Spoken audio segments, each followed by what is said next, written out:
Welcome to today's webinar. Boy, are we excited. We've got some great content and a great guest speaker. Today we'll be talking about 5 social selling KPIs sales leaders should focus on.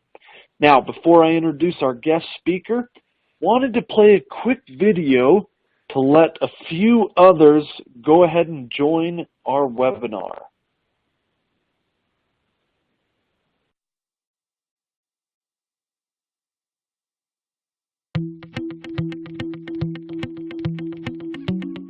My name's Gavin Harris. I'm the Senior Director of Sales for VMware AirWatch. We have the Accelerate bundle, so we originally purchased the Power Dialer about 4 years ago, and then about 18 months ago we moved to the bundle to gain access to the additional capabilities. The 2 things that I really liked about moving to the full, well, actually 3 things with the full platform. One was the call recording, so being able to add that to our capabilities. Because we were an early customer, that wasn't part of what we had originally purchased, so that was one piece. Vision was something that we didn't have that type of solution for our sellers to really have that level of visibility to what they're trying to accomplish with their prospects. And then Neurolytics was the 3rd piece, and that was the piece that really is the most exciting for us, is that ability of getting to where we're able to provide our sellers with kind of a groomed list of who they should be reaching out to.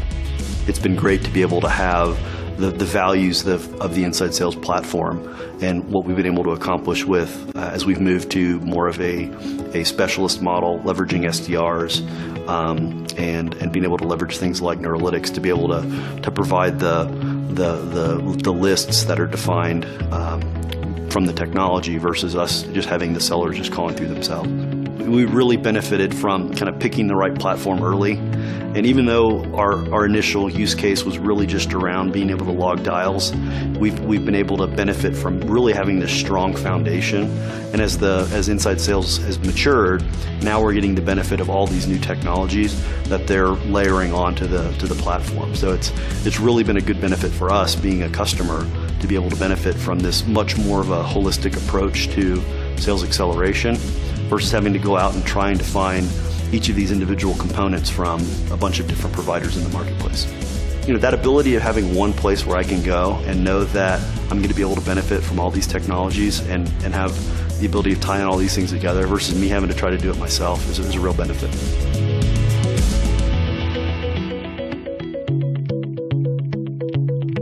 Now, I got to introduce one thing before we get into the content. That is our Sales Acceleration podcast here at InsideSales.com. Myself and colleague Steve Ayer talk about all things sales acceleration, people, systems, and processes across the areas of demand generation, sales, and sales operations. Would love to have you join and subscribe to our iTunes podcast. Now for the fun part. First, I'm going to introduce Bryn Tillman, then I'm going to probably just take a minute to introduce myself. But Bryn, so excited to have you on. Fantastic sales trainer. Done a lot around unlocking the power of LinkedIn for business development. Also an award-winning best-selling author around the same topic, LinkedIn and social selling for business development. She also happens to be Chief Learning Officer at PeopleLinks. Now, for myself, Gabe Larson, Director of Sales Acceleration Services here at InsideSales.com. Excited to be talking to you about social selling KPIs today. But first, I want to turn it over to Bryn. Take it from here. Thank you so much, Gabe. I'm Bryn Tillman, Chief Learning Officer at PeopleLinks, and I am thrilled to share with you 5 enterprise sales social selling KPIs. We're going to talk about the KPIs sales leaders need to focus on in order to have a successful social selling team. So before I actually get into about the 8 stages of an enterprise sales social selling program. And it's important that we start here because this is the foundation. If you are missing any one of these stages in your social selling program, it's not going to be as successful as it possibly can. So the first step is defining your desired outcomes. So, I mean, you'd think this would be obvious, but I really want you to think about what would success look like for you and your team if you started a social selling program. And I want you to think about ultimately, if you look at the 6 months, 9 months, a year from now, and you're high-fiving each other saying, man, that was awesome. What did it look like?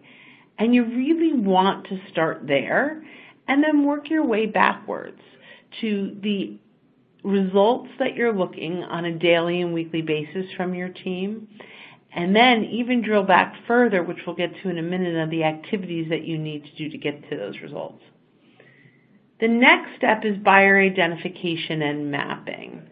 This is looking at your ideal buyers, the influencers, all the stakeholders that are participating in your sales process, and identify the LinkedIn and Twitter filters that represent them.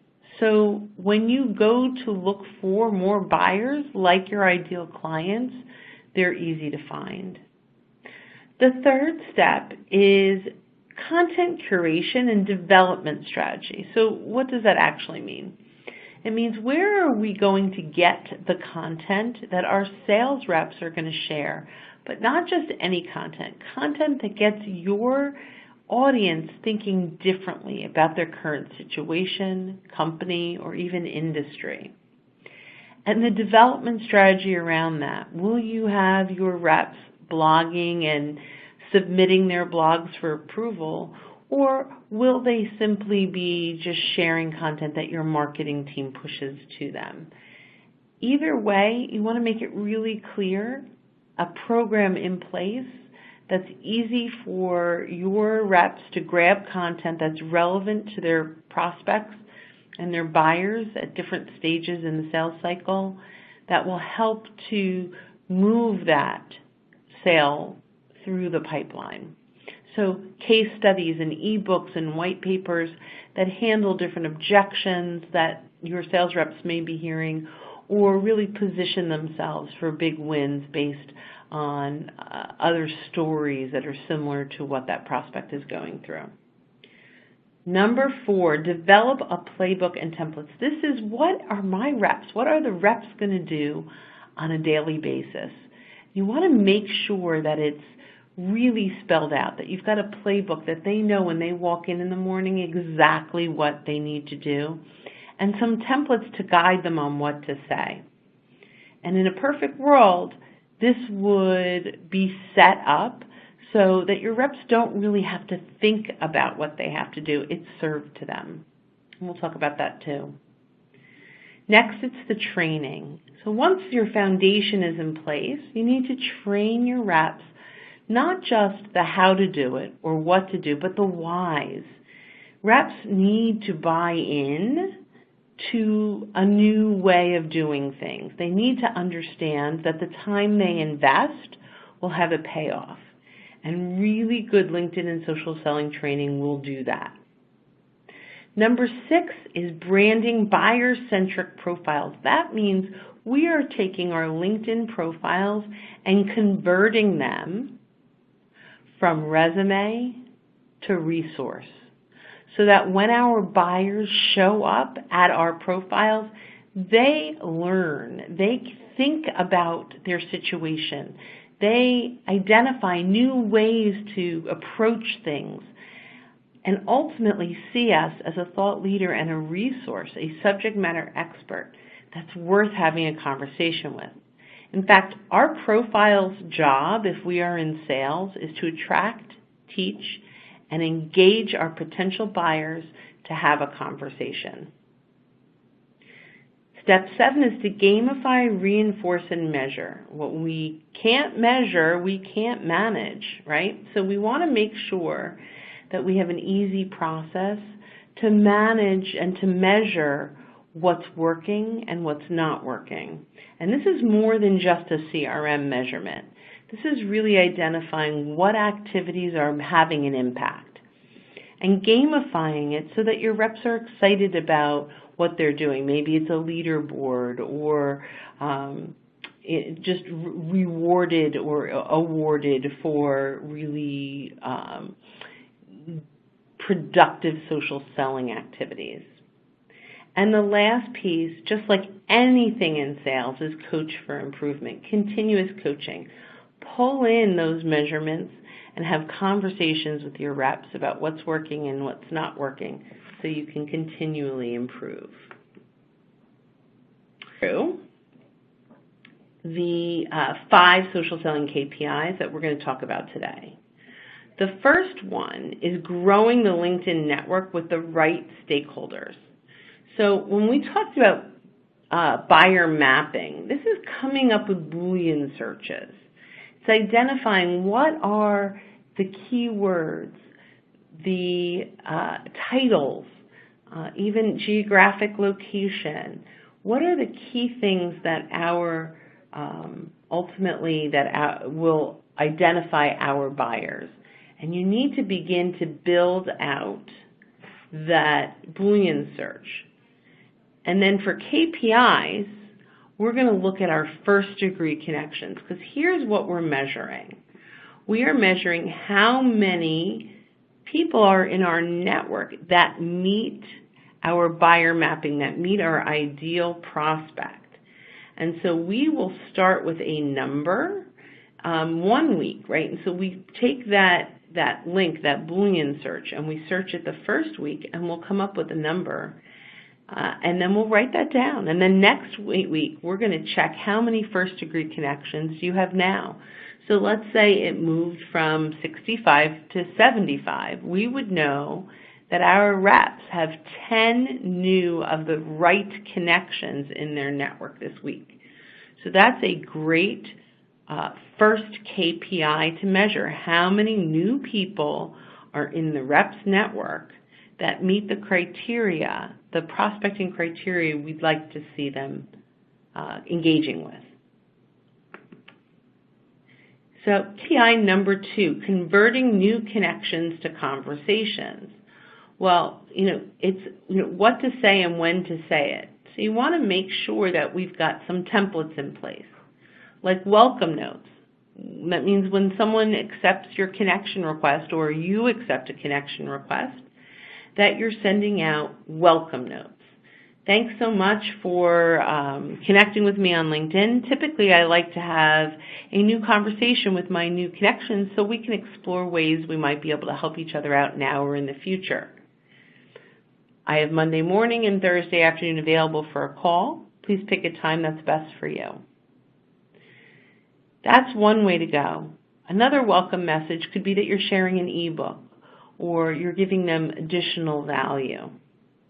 I actually have a link to my calendar. So instead of saying I have Monday morning and Thursday afternoon available, I will typically say, to make scheduling easier, here's a link to my calendar. Please pick a time that's best for you. Really powerful ways to convert your new connections to conversations. You also want to have something for like who's viewed your profile. So I look at that like caller ID. So if you'd return the call, you want to do that on LinkedIn. So if someone looks at your profile, connect with them with a little message that says, thanks for checking out my profile. I looked at yours. I think there could be some opportunities for us to help each other out now or in the future, right? So we want to start converting those to phone calls. So there's lots of ways to do this. I guess we started talking a little bit about those welcome messages, and you can see actually in this example down here, there's a couple things that we want to talk about. First, let's talk about, if you look on the right-hand side, you're going to see you can send a message to your first-degree connections, or you can connect to your second or third-degree connections. You want to make sure that you're not clicking connect from here, but you're actually visiting their profile to do that, so we can customize their profile. So we can customize the message when we send that out. Next, we want to look at the low-hanging fruit, which is when someone asks to connect with us. Now, there's 3 different ways to handle a connection request. You can accept it, you can ignore it, or you can reply, don't accept yet. Typically, I don't like to ignore anything, It doesn't mean that I'm going to accept every single person into my network, but I want to reply to them to find out why they're connecting, if it's someone that I'm not sure makes sense for me to connect. So it's pretty simple. You want to click on the icon where you have your outstanding connection requests. You'll click on the top left. It's a little icon for, you can see messaging, and then you're just going to click on that little arrow next to the message to reply. And you might say something like, Linda, thanks so much for reaching out and connecting with me. Typically, I only connect with people I know. May I ask how you found me? And so you can have a conversation back and forth before you accept them into your network. And then last, you just want to make sure as soon as you're connected, in your email you'll receive something where you can send a message, or you can see new connections inside of LinkedIn.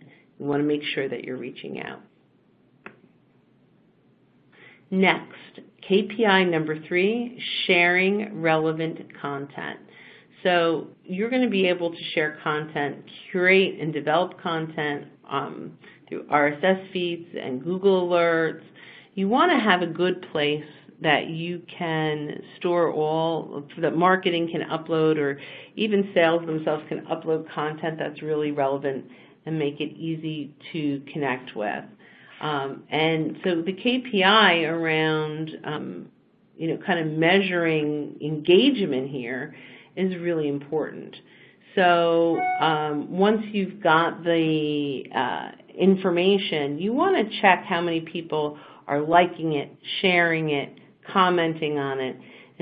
It's really some KPIs that will help you identify what content is having an impact.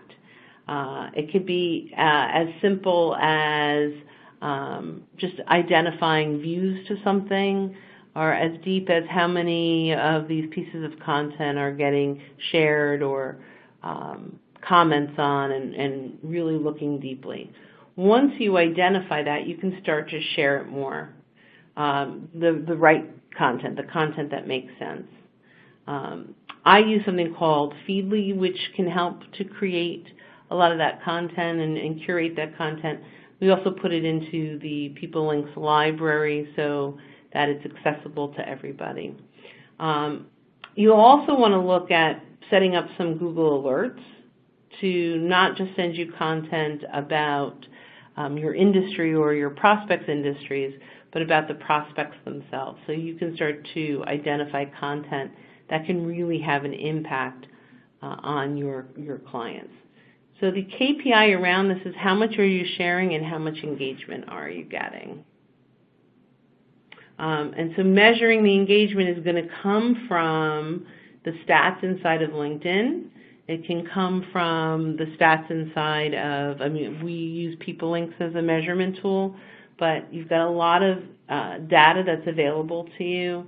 You can even see who's sharing and who is liking your content and who's commenting on that. So the data that you're getting from inside of LinkedIn is just more than numbers. It's literally, you can reach out and see, are these the right people that are engaging? That's a good measure to see if who that content is attracting, because you want to make sure the content that you're sharing out there is attracting the right people. It's interesting to take a look at this. Often we share stuff that we think is important, but it may not be really what our prospects care about. So we want to make sure that the content we're sharing is really about what our prospects care about. So KPI number 4, engaging on others' activities that takes it offline. So typically the activities to take it offline for me would be, do we have enough of the right conversations with our new connections? So you want to find content on LinkedIn, you want to connect with the author, engage with others in their comments, and create phone calls. So how do we do this? So what we want to make sure we're doing is following the right influencers, talking with enough of the right people, And then when we see really quality information out there, we can connect and then ask for phone calls with both the people that are writing good content and the people that are commenting on the content. This is a really big deal. We want to create a network of influencers, and we want to be of value to them as well. It's not just a one-way street. So when you've got some great influencers and some great blog posts out there and some great content that's relevant to your prospects, as long as it's not a competitor, of course, you want to promote them as much as possible too. So this is a pretty big deal, right? So we want to see how many new influencers are we connecting with and how many of those are converting to phone calls. It's a great opportunity. Now, why do we want to connect with the people that are engaging? Well, you know, this influencer or this blogger has already done a phenomenal job of being a magnet to prospective buyers. And if they're in the same industry or in the same area as you are, then they're attracting people that are probably buyers for you as well. So take advantage of the magnet that they've created and engage with the people that are engaging on their content. And so the KPI around that is how many new influencers are you connecting with, how many new commenters become phone calls. KPI number 5, client and centers of influence referrals. So this is such a big deal. LinkedIn, I fell in love with LinkedIn when I quickly saw early on that LinkedIn really is this online Rolodex of our connections with the ability to filter and search and identify exactly who in our network knows the people we're looking to meet. So mining connections is a big deal, and this is something you want to do that your reps need to do on a consistent basis. So how do we mine for connections? Well, from your client or networking partner's profile or anyone's profile, you're going to click on their 500 plus. This is going to bring you down to their connections section. You can scroll down for this as well.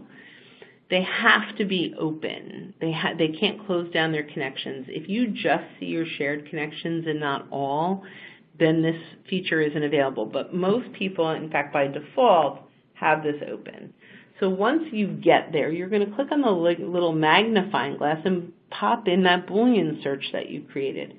So we're going to identify how many new connections or how many connections does my client or networking partner know that meets the criteria. So the KPI around this is how many introductions did I ask for, did I get, and did I talk to? So if I jump into Sally Joe, for example, and I identify she knows, let's say, 18 people I want to meet, I break it down to maybe 7 or 8, and I have a conversation with her. The first thing is I asked for 8. How many of those 8 did I get? Maybe I get 3, and how many did I talk to? Maybe 2. So that's a KPI. Now, this is something that I recommend the reps do first and foremost with their clients and all the influencers and stakeholders that they have relationships with inside of the clients.